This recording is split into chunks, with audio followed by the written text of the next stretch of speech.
જૂનાગઢમાં તંત્રના નબળા કામને લઈને એમએલએ એક મોટું આહવાન કર્યું છે। જૂનાગઢ ભાજપના એમએલએ સંજય કોરડિયાએ તંત્ર સામે મોરચો માંડ્યો છે। ભાજપના એમએલએ જ તંત્રના નબળા કામ માટે હવે મેદાને આવ્યા છે। જૂનાગઢમાં રસ્તા અને ભૂગર્ભ ગટરની સમસ્યા વકરતા તેમણે પત્ર લખ્યો। ભાજપના વોર્ડ સભ્યોને પત્ર લખી નબળા કામની વિગતો માંગી છે। વિવિધ વોર્ડમાં છેલ્લા 1 થી 1.5 વર્ષમાં થયેલા નબળા કામની વિગતો માંગવામાં આવી। નબળા કામ અને ગેરરીતિ થઈ હોય તેના પણ રિપોર્ટ મંગાવ્યા છે। જે વોર્ડમાં નબળી કામગીરી થઈ હોય તેના પણ તેમણે ફોટોગ્રાફ્સ મંગાવ્યા છે। જૂનાગઢની જનતા ભૂગર્ભ ગટર અને રસ્તાના કામોથી પરેશાન છે। ખુદ હવે ભાજપના જ ધારાસભ્ય છે એ મેદાને આવ્યા છે। રોડ રસ્તાની બિસ્માર હાલતને લઈને તેમણે પત્ર લખ્યો છે। જૂનાગઢ ભાજપના એમએલએ સંજય કોરડિયાએ તંત્ર સામે મોરચો માંડ્યો છે। ભાજપના એમએલએ જ તંત્રના નબળા કામ માટે હવે તેઓ મેદાને આવ્યા છે।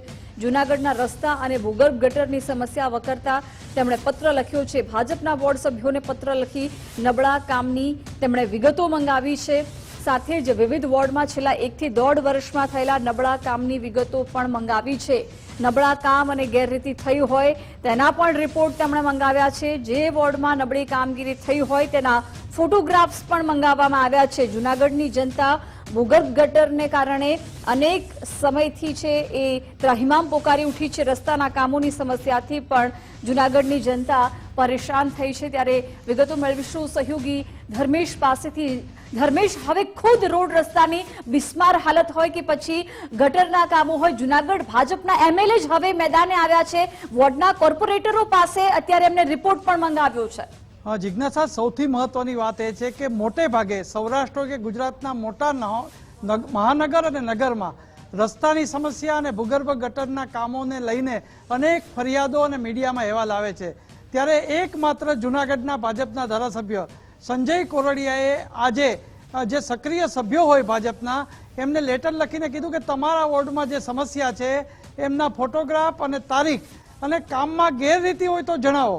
એમણે આ મોટું આહવાન કર્યું છે। મહત્વની વાત એ છે કે જૂનાગઢમાં જિજ્ઞાસા જે માંગનાથ રોડ હોય કે અન્ય જે વિસ્તારો છે ત્યાં ભૂગર્ભ ગટરના કામો, રસ્તાની દુર્દશા આ તમામને લઈને લોકો ત્રસ્ત બન્યા છે। ત્યારે ભાજપના જ ધારાસભ્યોએ તંત્રના કામ માટે ભાજપના જ જે સક્રિય સભ્યો હોય એમની પાસે વિગત મગાવી છે। આ સૌથી મોટી વાત એ કહેવાય કે સંજય કોરડિયાએ જે આહવાન કર્યું છે એમાં એમ પણ લખ્યું છે સક્રિય સભ્યોને કે જો નબળું કામ હોય અને ગેરરીતિ થઈ હોય તો એનો પણ ઉલ્લેખ કરો। એટલે જે ચૂંટાયેલા કોર્પોરેટર હોય, ભાજપને બહુમતી મળી હોય અને એવા સંજોગોમાં લોકોની સમસ્યા યથાવત રહેતા આખરે આ સંજય કોરડિયાએ આ પત્ર લખ્યો છે અને આ પત્ર આજે તમામ સભ્યોને લખ્યો છે કે જૂનાગઢના દરેક વોર્ડમાંથી આવી કોઈ ફરિયાદ હોય તો એ આ ફરિયાદ એમને તાત્કાલિક ફોટોગ્રાફ સાથે જણાવે, આવો એનો ઉલ્લેખ કર્યો છે। જી બિલકુલ ધર્મેશ, આભાર જાણકારી માટે। તો એક તરફ મુખ્યમંત્રીએ રાજ્યમાં ખાડાઓ પૂરવા માટે, સમારકામ કરવા માટે આદેશ આપ્યા, પરંતુ જૂનાગઢ ભાજપમાં તો ખુદ હવે ધારાસભ્ય સંજય કોરડિયાએ નબળી કામગીરી થઈ હોય તો ફોટોગ્રાફ સાથે જણાવવા માટે થઈને અલગ અલગ વોર્ડમાં કોર્પોરેટરોને પણ જણાવ્યું છે।